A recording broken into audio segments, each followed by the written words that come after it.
नमस्कार, आप देख रहे हैं point of view news, Bharat का अपना नज़रिया। मेरा नाम रमा है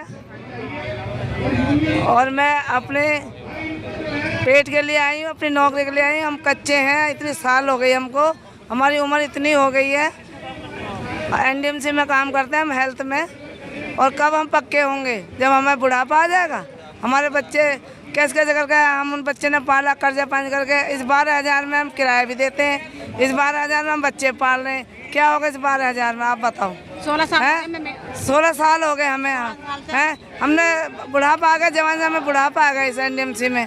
तो हम क्या करें? कैसे बच्चे ने पाले 12,000 में, आप बताओ। अभी पक्के नहीं हुए, तभी तो हम यहाँ पड़े हुए हैं। पक्के नहीं हुए, पक्के होते अपना काम करते हैं। 12,000 की नौकरी पे छोड़ के हम यहाँ पड़े हुए हैं। सरकार वक्त हो गया, हमें 15 दिन हो गए, अभी कोई मिलने नहीं आया आपसे? कोई भी नहीं आया हमसे मिलने। कोई नहीं आता मिलने के लिए, कोई मिलने नहीं आता हमसे। नहीं। हम 15 साल 16 साल से हमें रेगुलर है, मगर 15-12 हज़ार में कुछ नहीं होता हमारा। और ये है कि मैं तो अकेले घर में काम करने वाली हूँ, अपने कमेरी में। मतलब मैं अपने 2 बच्चों लेके किराए पे लेकर रह रही हूँ। मैं आदमी मेरा पिता खाता है, कुछ नहीं करता। तो मुझे पता है मैं अपने घर का कैसे चला रही हूँ। मैं घर तो चल ही नहीं सकता। नहीं चल सकता, 12 जब नहीं चलता, उसमें मैं किराया देते अपने बच्चे पाल रही हूँ। मैं चलेगा, आप बताओ। बहुत मुश्किल दिन कट रहे हैं हमारे। और हमारी मांग है कि हमें रेगुलर कर दो, कि हमें 16 साल हो चुके हैं 12,000 में काम करते करते। कितना टाइम हो गया आपको काम करते हुए? हाँ जी, कितना टाइम हो गया? 16 साल हो गए। 16 साल से 12,000 में जी रहे हैं। और अभी तक पक्के नहीं हुए? अभी तक पक्के नहीं हुए हम। आप धरना प्रदर्शन कर रहे हो? हाँ जी, धरना प्रदर्शन करते हैं। 15 दिन हो गए। तो कोई मिलने नहीं आया आपसे? नहीं, अभी तक कोई नहीं आया मिलने। अभी तक कोई मांगे पूरी नहीं हुई। मेरा नाम शिवेंद्र सिंह है। मैं नई दिल्ली नगर पालिका परिषद के फायर डिपार्टमेंट से हूँ। हमारे यहाँ पर दिसंबर में हमने 13 दिन तक हड़ताल की थी। उसके बाद 1 फरवरी से लगातार हमारी ये हड़ताल चल रही है। प्रशासन के द्वारा कोई भी सुध नहीं ली जा रही है। लेकिन एक काम ज़रूर किया है प्रशासन ने, कि हम पहले अपने ऑफिस के अंदर, परिसर के अंदर हड़ताल कर रहे थे। उन्होंने हमें बाहर धकेल करके दरवाजे पे मोटे मोटे ताले लगा दिए, और ऐसा बर्ताव किया जा रहा है या तो हम आतंकवादी हैं या हम कोई क्रिमिनल हैं। हम सभी के पास अपना आई कार्ड है, हम सभी कर्मचारी हैं। और ये उसी लुटियन जोन के अंदर हो रहा है जहाँ देश विदेश और पूरी दुनिया जिसकी निगाहें होती हैं लुटियन जोन के ऊपर। और ये वही लुटियन जोन है जहाँ से कोई भी विदेशियों से, चाहे कोई प्रधानमंत्री आए, राष्ट्रपति आए, बड़े से बड़ा बिजनेसमैन आए, जो यही एनडीएमसी का एरिया दिखा करके सुर्खियाँ बटोरी जाती हैं सरकारों के द्वारा। अभी हमारी जो एनडीएमसी की यूनियन है, 38 यूनियन है, जिसमें से 26 यूनियनों ने कल हमें समर्थन दिया है हमारी मांग को लेकर के कि हम बहुत सही कर रहे हैं। 6-7 यूनियनों से अभी भी बात हो रही है। एक तरीके से कर्मचारियों के साथ सारी यूनियनें आ चुकी हैं, और जल्द ही अगर ये लोग नहीं सुधरे तो शायद हमें कठोर कदम उठाने पे मजबूर ना करें। हम गांधी जी को मानते हैं तो चंद्रशेखर आज़ाद को भी मानते हैं। प्रशासन से सीधी बात है कि हम अपना हक मांग रहे हैं, कोई भीख नहीं मांग रहे हैं। 18-18, 20-20 साल कर्मचारियों के यहाँ हो चुके हैं। किसी की उम्र 55 साल है, किसी की उम्र 58 साल है, कोई अपाहिज हो चुका है। कितने हमारे कर्मचारियों ने सुसाइड कर लिया है। परसों भी हमारी एक साथी थी जो यहाँ हमारे साथ हड़ताल में शामिल थी। हड़ताल से जाने के बाद उनके सर में दर्द हुआ और उनको हॉस्पिटल ले जाया गया, जहां उन्हें मृत घोषित कर दिया गया। तो इनको शर्म आनी चाहिए। और ऐसा नहीं है कि फ़ंड की कमी है। जब लॉकडाउन के अंदर पूरी की पूरी हिंदुस्तान की अर्थव्यवस्था ठप पड़ी थी, तब भी इस नई दिल्ली नगर पालिका परिषद ने 500 करोड़ रुपए को प्रॉफिट दिखाया था। और ये सब किसकी वजह से हुआ? हम सब कर्मचारियों की वजह से। एक तरफ जहाँ नरेंद्र मोदी जी कोरोना वॉरियर्स के पैर धोते हैं, वही उन्हीं की पार्टी के भेजे गए चंद नेता और भारत सरकार के जो गृह मंत्रालय है वहाँ से भेजे गए चंद अधिकारी उसी कोरोना वॉरियर्स का अपमान कर रहे हैं, शारीरिक, मानसिक और आर्थिक रूप से शोषण कर रहे हैं। तो हमें तो ये समझ में नहीं आता कि प्रधानमंत्री नरेंद्र मोदी जी सही कर रहे हैं या उनकी पार्टी के और उनके मंत्रालयों से भेजे गए ये लोग सही कर रहे हैं। ये जनता तय करे। हम वही लोग हैं जो कोरोना काल में सुबह 5-5 बजे उठ के आ करके सारी व्यवस्थाओं को हमने संभाला था।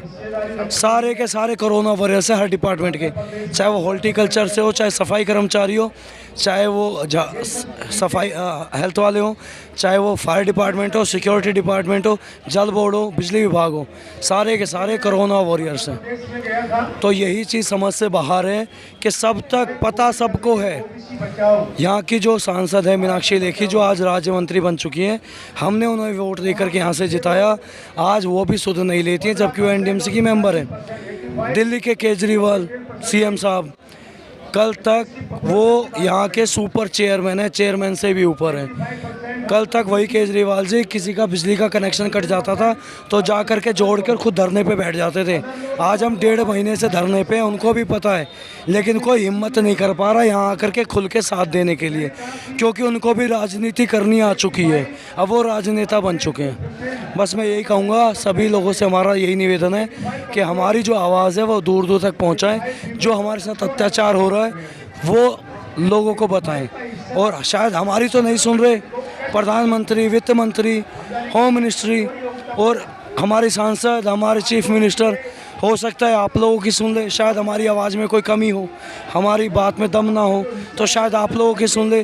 तो आपसे रिक्वेस्ट है इस बात को दूर दूर तक पहुंचाएं। मेरा नाम चंद्रभान है और हम कुछ लोग तो यहाँ दिल्ली से ही आते हैं, लेकिन हम 70 किलोमीटर दूर से आते हैं, जहाँ हमें ड्यूटी आने के लिए कम से कम 5 बजे जगना पड़ता है। 6 बजे हम घर से निकलते हैं, जब जाके हम 9 बजे ड्यूटी पहुँचते हैं और रात को 8 बजे घर पहुँचते हैं। 8 के बाद में हमारी एक ड्यूटी तो रास्ते में ही हो जाती है और किराया भाड़ा इतना लग जाता है कि 3-4 हज़ार रुपये। तो उसमें हम क्या कमाएंगे, क्या बच्चों को खिलाएंगे। और रही बात कोरोना की, जब कोरोना काल चला था तो हमने 6-6 हज़ार रुपये का तो पेट्रोल फूंक दिया था आने जाने के लिए, लेकिन हमने अपनी ड्यूटी बहुत अपनी ईमानदारी से की थी। इन्होंने जब तो बहुत नारे दिया करते थे कि तुम कोरोना के सिपाही हो, ये हो, सफाई वाले ये, वो बहुत वो बड़ी बड़ी बात करते थे, लेकिन आज कहाँ गई वो सब बड़ी बात है। आज इनको वो लोग दिखाई नहीं दे रहे हैं कि ये भूखे मर रहे हैं, क्या कर रहे हैं। आज हमारी उम्र, मतलब आज एनडीएमसी का 60% कर्मचारी कम से कम 40 साल से उम्र ज़्यादा हो चुकी है उस चीज़ की, और कम से कम 20% तो ऐसे हैं जो 50-55 से भी ऊपर पहुंच चुके हैं। तो उनको क्या नौकरी मिलेगी, क्या नौकरी करेंगे वो, और क्या वो अपने बच्चों को पालेंगे। कभी कभी तो हमें घर में जाके शर्म आती है कि जब हमारे बच्चे हमसे कुछ मांगते हैं और हम उनकी छोटी से छोटी डिमांड भी पूरी नहीं कर पाते हैं। वैसे सब नेता बहुत बड़ी बड़ी बात करते हैं कि बेटी बचाओ बेटी पढ़ाओ। अरे बच्चों को खाने के लिए तो लाले पड़े हुए हैं, खाने के लिए अनाज नहीं है, लेकिन उनको पढ़ाएं कहाँ से, लिखाएं कहाँ से, क्या कैसे पढ़ाएं उनको हम अच्छा खिला नहीं सकते, अच्छा पहना नहीं सकते, पढ़ा नहीं सकते। तो क्या है, हमें अपने आप पे शर्म आती है कि हमने 20-20 साल, कोई भी ऐसा आदमी नहीं है जिसने अपने कम से कम 15 साल दिए, और नहीं तो 20-20, 22-22 साल भी हो चुके हैं उनको यहाँ ड्यूटी करते हुए। और इतने साल देने के बाद में हमें क्या मिल रहा है, 12,000 रुपये। तो हमें तो इतनी अपनी शर्म आती है अपनी ज़िंदगी पे, अपने उस पर कि हमने कहाँ एनडीएमसी में आके नौकरी कर ली, कहीं और करते तो कम से कम कुछ अपने बच्चों का लालन पोषण तो सही से कर पाते। तो मैं तो यही करना चाहता हूँ कि ये मंत्री और ये प्रशासन हमारी सुने और हमें जल्दी से जल्दी पक्का करें। कि हमें सिर्फ 12-13 हज़ार रुपये तनख्वाह मिल रही है। हमारा कर्मचारी 1.5 महीने से हड़ताल पे बैठा है, उन सब की सैलरी काटी जा रही है, अब्सेंट लगाई जा रही है। अब सोचिए कि कितना तानाशाहीपूर्ण रवैया है कि 12,000 रुपये में भी वो सोचते हैं कि इनकी काट लो और तनख्वाह काट लो। अरे भैया, हम तो अपना काम चला रहे हैं, तुम हमसे भी बड़े भिखारी हो क्या? लाखों रुपये तनख्वाह ले रहे हो, सारी सुख सुविधाएँ ले रहे हो, फिर भी तुम्हें कम पड़ रहा है वो चीज़। और हमारी 12,000 में भी आप सोच रहे हो कि और काट लो और काट लो, ये करोड़पति हैं। ये सबसे बड़ी चीज़ है। मैं आपका ध्यान एक चीज़ों पे और दिलाना चाहता हूँ कि पालिका परिषद की जो अपनी काउंसिल है, उसको जो पावर है, वो जो निर्णय ले लेती है, जो पास कर देती है, उसको इस देश का प्रधानमंत्री भी नहीं काट सकता। उस जो पास मुद्दा हो चुका है काउंसिल में, उसको काटने का अधिकार सिर्फ इस देश के राष्ट्रपति के पास है। तो ऐसे क्या वजह है कि सब कुछ होने के बाद भी हमारा काम नहीं किया जा रहा? क्या वजह है? मैं आपका ध्यान एक और चीज़ पे दिलाना चाहता हूँ। आज से 4 साल पहले कोशिश की गई थी इसी नई दिल्ली नगर पालिका परिषद को प्राइवेटाइजेशन करने के लिए, इसके बिजली विभाग को रिलायंस को देने के लिए। कर्मचारियों के विरोध के कारण इनको अपने पांव पीछे खींचने पड़े, लेकिन लगता है कि अभी अपनी तानाशाही चला करके इस अच्छे खासे डिपार्टमेंट को प्राइवेटाइजेशन करने के ताक में बैठे हुए हैं। ये जो है मुझे जो लगता है, हमारे साथी कर्मचारियों को जो लगता है, क्योंकि दिखाई नहीं दे रहा है, रो रहे हैं, बिलख रहे हैं, बात कर रहे हैं। हमारी आंखों के सामने जो हमारा दिसंबर में जब प्रदर्शन चल रहा था और फरवरी में भी चला, चेयरमैन साहब, सेक्रेटरी मैडम, हमारे मेंबर्स सब आंखों के सामने से उतर के जा रहे हैं और यहाँ तक के देखा तक नहीं, नजरें फेर करके निकल जाते थे। तो बताइए, अगर हम उनके कर्मचारी हैं, एक शब्द आकर के इतना कहने में कि देखिए आपका काम हो रहा है, हम लगे हुए हैं, इतना कहने में कौन सी आफत आ रही है? इसका मतलब कि कहीं कुछ नहीं हो रहा। ये बहुत तानाशाही है एक तरीके से। RMR, रेगुलर मास्टर रोल, जो हमारा रियल एक्चुअल नाम है, लेकिन मुझे लगता है कि प्रशासन ने इसको कुछ और ही समझ लिया है।